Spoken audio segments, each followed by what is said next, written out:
Hi, my name's Nadia Dyson and it's Tuesday chat time, and today I am here with Dan Moriarty from Green Bean Antigua.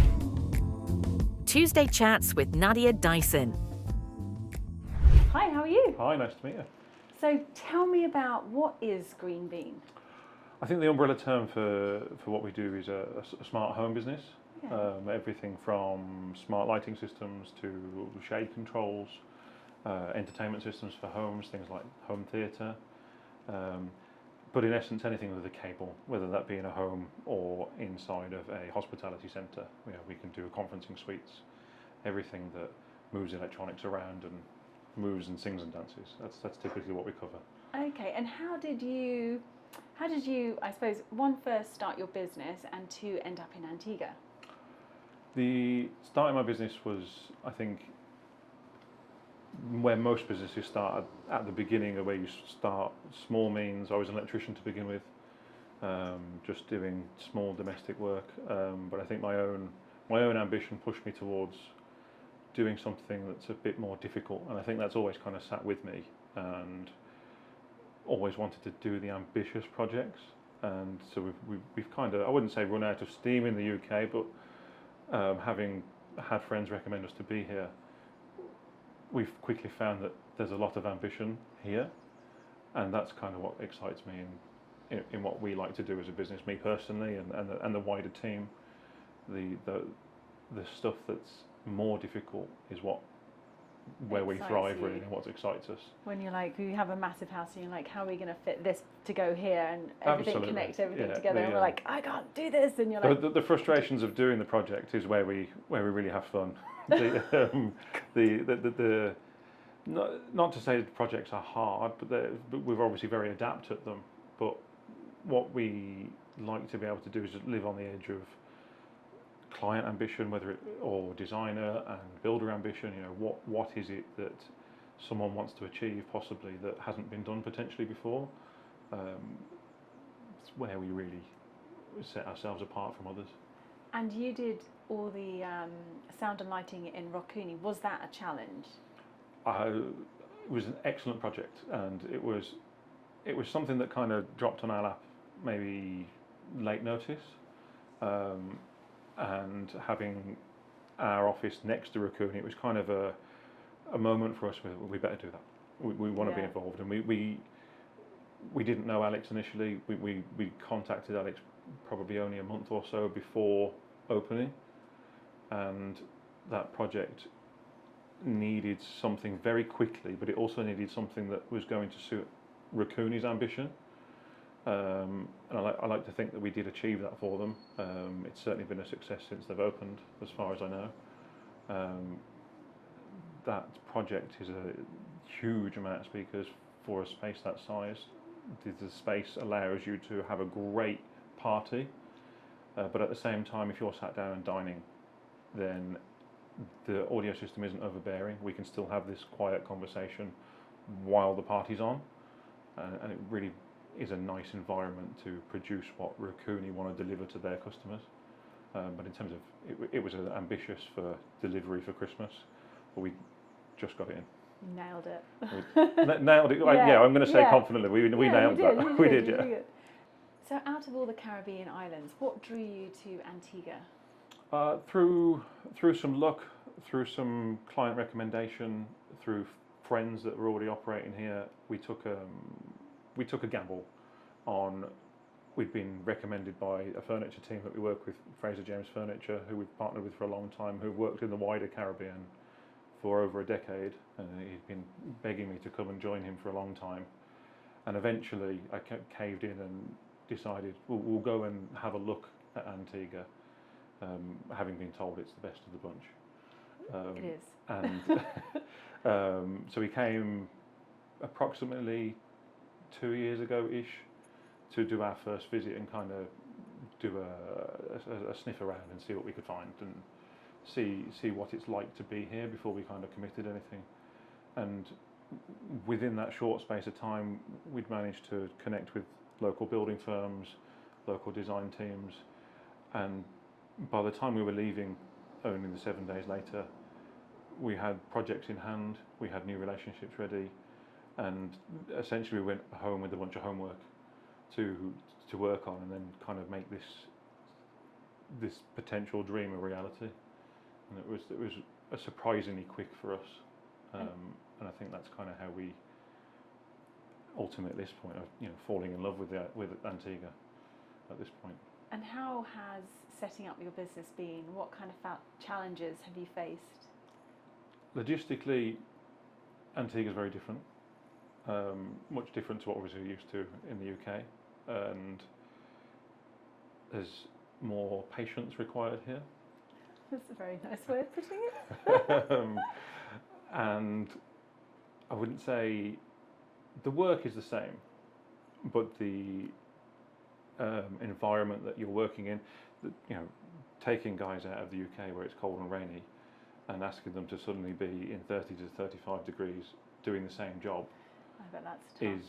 is a difficult task. The rooms that I've done personally here, it's a challenge to be in a different environment, just from a weather perspective. Mm-hmm. It's a challenge to work out when you're in a new arena. Essentially, you're operating with a little less knowledge. Yeah.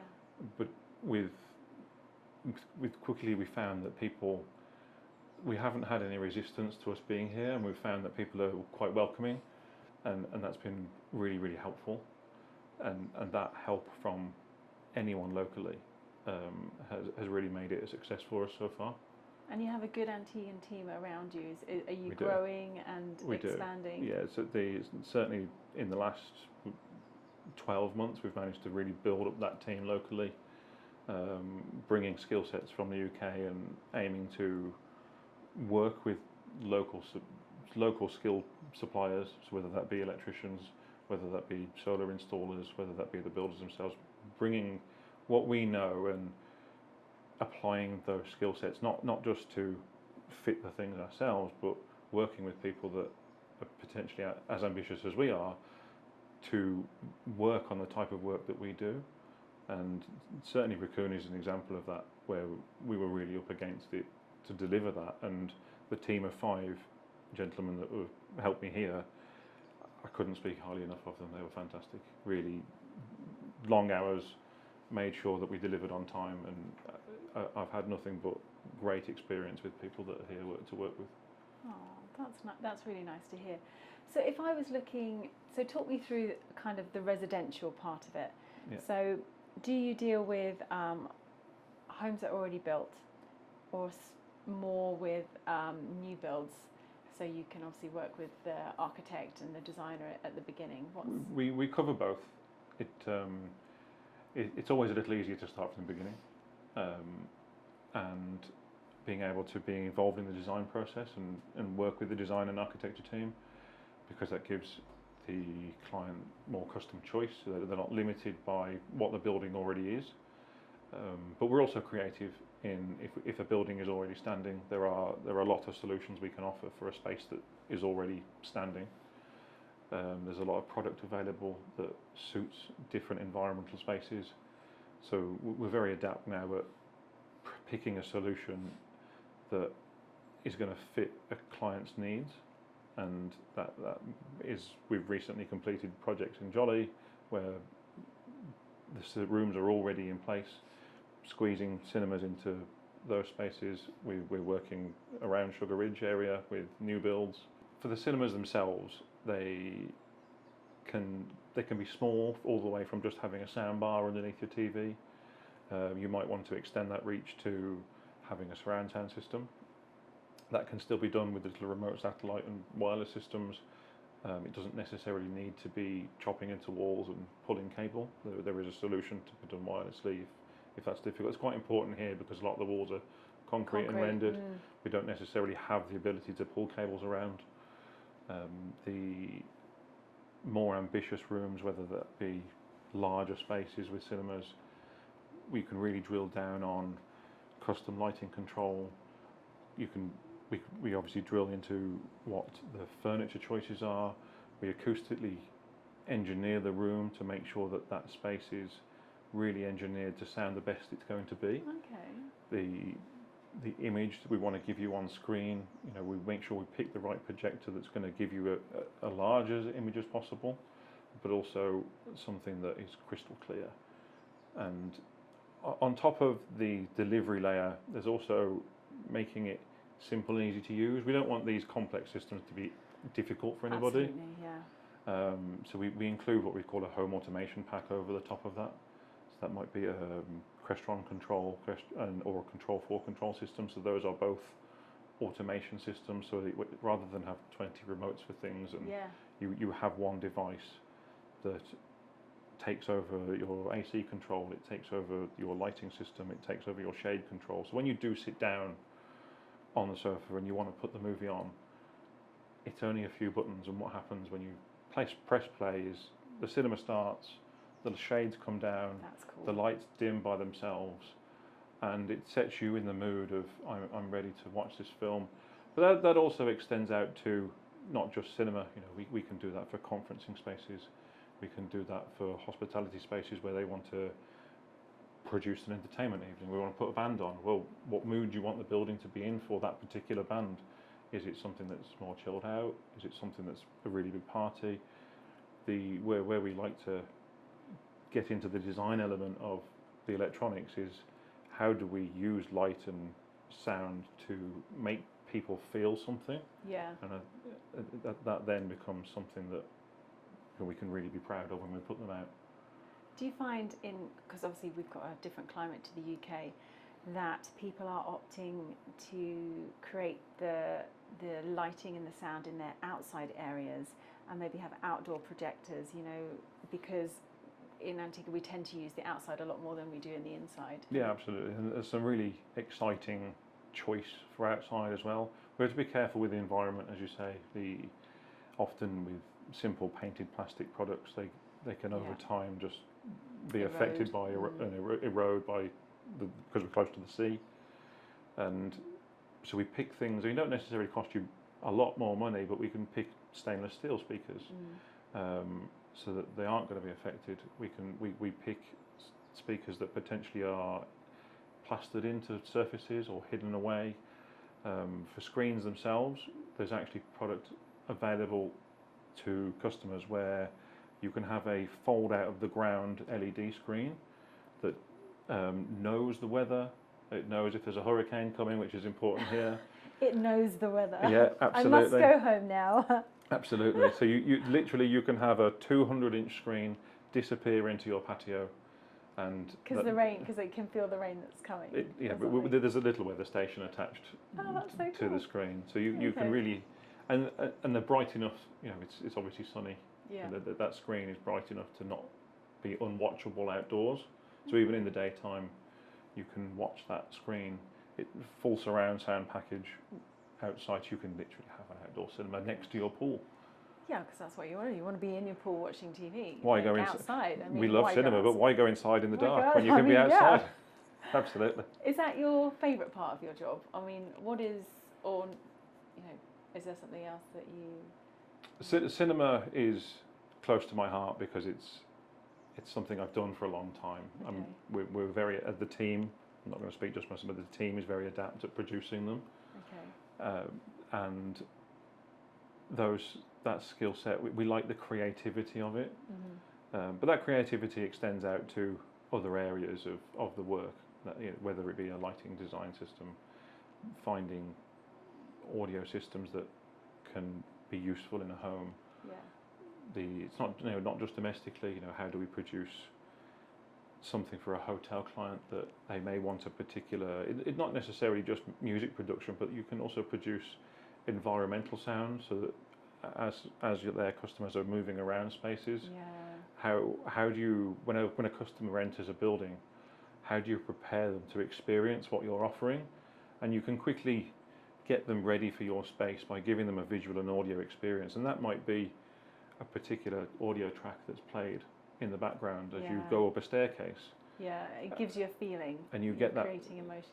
You get an emotional feeling, and that, for me and the team, ultimately what we do with technologies produce emotion for people. Yeah. We set them into a space where they may choose to be in it. They choose party mode at home, where the lights change colour at home, and suddenly there's a disco in the house. Or with the automation systems, it can happen for you. That might be with circadian lighting, where the lighting environment is automatically programmed to wake you up in the morning. So the house is able to bring the blinds up slowly, bring the lights up in the house to suit whatever your personal circadian rhythm might be. It's quite important for people that are travelling around that they may be in a completely different time zone currently, and they may want to say, I'd like to be woken up at this particular time, and the house has the ability to do that for you. Technology is changing daily. How do you stay ahead of the curve with new cutting edge for your clients? Both our supplier line is always keeping us abreast of. They always want to tell us whatever they've got new, obviously. Okay. But internally, what we like to we make sure that myself and our team are always on training. As a business, we are registered both with regulation companies for CEDIA and AVIXA, so we ensure that our work is bound to standards, and those standards are always improving. So we make sure that our team is always on that improvement track. There's always something new to learn, and not just the new starters. Everyone all the way up to the top, whether that be myself, whether it be senior project managers. Everyone always has something new to learn, and we also ensure that we're at international trade events where new products are launched. The other areas of our business are just as ambitious as the domestic work. We operate in spaces that are always near the edge of is it possible? Okay. And it's exciting to be there. And when you're operating in that space, we always have to keep ourselves abreast of, is there something new that we can offer a client, and making sure that we're aware of new product that is available. Sometimes that product requires an early adopter and might be a bit more pricey, but that's often okay with our client base. They're usually quite ambitious and willing to join us as well, and we end up with good partners in our clients that want to achieve something exciting rather than just have a generic installation. It's nice to be in an arena where the clients are as ambitious as we are. What has been your most ambitious project so far? Well, we operate a very strict don't kiss, don't tell policy. Okay. Okay. So we won't speak domestically. Okay. But I think one of my favourite ones in the last few years has been a medical customer that we worked for, where we built from scratch and designed a new education system for surgeons to train and learn it using our digital systems. We help them develop their skills in sports medicine. So it's a facility that surgeons come into the facility, and through the use of our camera systems and through the use of media production, we can then produce educational material for those medical practitioners to go away with and to teach their skill. And that was quite an ambitious project for us, because it's quite literally a system that's never been done before. We built it out of thin air, parts from the garage essentially. Yeah. And it turned out to be a very successful delivery, to the point where we're now delivering that system over and over again to new customers. And I think for the last couple of years, that's definitely been something that I'm quite proud of. I'm proud of the team for delivering. It's different from domestic work as well, which makes it more exciting. Which, as I've already said, to do the things that aren't often done is where we're best. Yeah. Yes, so it worked well for us. How important is aftercare? So for everything that you're installing, what's your process of looking after people after the installation? It's number one priority for us. We don't want to be known to fit a project and leave. Our ambition here is to support and build a local business that isn't here to just charge a client for fitting something and leave. Our ambition is here to build a long-term business with a great reputation, not for just our own sake, but for the customers that we build. It's important to us that their project runs for as long as they need it to. Sure, it's tech, and tech can be fickle at times. It requires, a little alteration here and there. It might not just be something that goes wrong. It might just be a client that wants something to change a little bit, or they would prefer a light to be a different colour, a different level. They would like the music to come on at a different time. It's important for us that we are available. So the package that we offer in the UK is a 24/7 support. We're doing the same here. Okay. We have a team available depending on what the customer would like from us. We offer packages to cover their every need. And we've been quite fortunate as well to work with some of the estate agents locally that are offering services to homeowners where they are looking after homes, and we're working with those estate agents to integrate into that service that's already received, to make sure that when homeowners are arriving on island, we've done a little prep for them. Yeah. Although the systems are automated and the house does know when you're arriving, so it can set itself up. So clever. It blows my mind. I'm like, how does it do that? But yeah, Absolutely. That's really good. And so how do you find, being in Antigua? What's the favourite part for you and your family? The favourite part for me, I think, Sunday afternoon, I think. Yeah. Sunday afternoon when everything goes quieter, Yeah. there's less madness, we get to go and spend time down the beach. That, I think if I was to speak to, should other people attempt to do what we're doing, absolutely. That dream of being able to come and work here, but at the same time experience the culture and lifestyle that Antigua offers, the ability to spend time with friends and family who also might be around you already, they might be here, you might want to bring them in to visit you. Yeah. That the lifestyle balance here can be better, absolutely. The weather's much better. So if there's one piece of advice you would give the viewers watching now about, maybe moving to Antigua or starting a business in Antigua, what would that advice be? Don't wait. I think we had some initial trepidation. There are challenges to be had, but there's a great team of people. Your team, someone can contact us if they want some advice. I think it's really good that there are people available to help you come here. Yeah. It isn't. It's a space that is very welcoming, whether that be local people to meet, whether that be local businesses. Everyone that we've met so far has always been there to assist our process, and it seems scary to begin with, because you're entering a space that you've, from business point of view, not operated before. Yeah.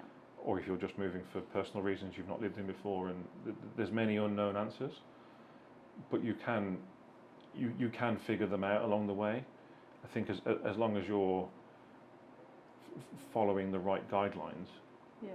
everyone here, as in our experience, wants you to be here, and equally we want to be here. We want to integrate our business, our personal lives. I definitely see my family eventually moving here. If I can get my children to come along, they might. My wife is definitely on the way. She's out the door already. Yeah. Bags in hand. I think for us, definitely, this is a long term. We want to be part of the community here. Yeah. We want to build into society. Yeah. And I think for anyone, to answer the question more succinctly, for anyone that wants to come here, definitely just go for it. Yeah. Seek a little advice and jump in. Yeah. Yeah. Antigua's ready for you. Well, thank you so much for coming to chat to us today. It's been a pleasure, and for anyone that wants, all this fabulous technology, outdoor cinemas, etc., contact Dan. All his information from Green Bean is below. I don't think you'll be disappointed. They are a great team. Thanks everyone for watching, and we'll see you again next time. Thank you very much. Thank you. Thank you. Tuesday Chats with Nadia Dyson.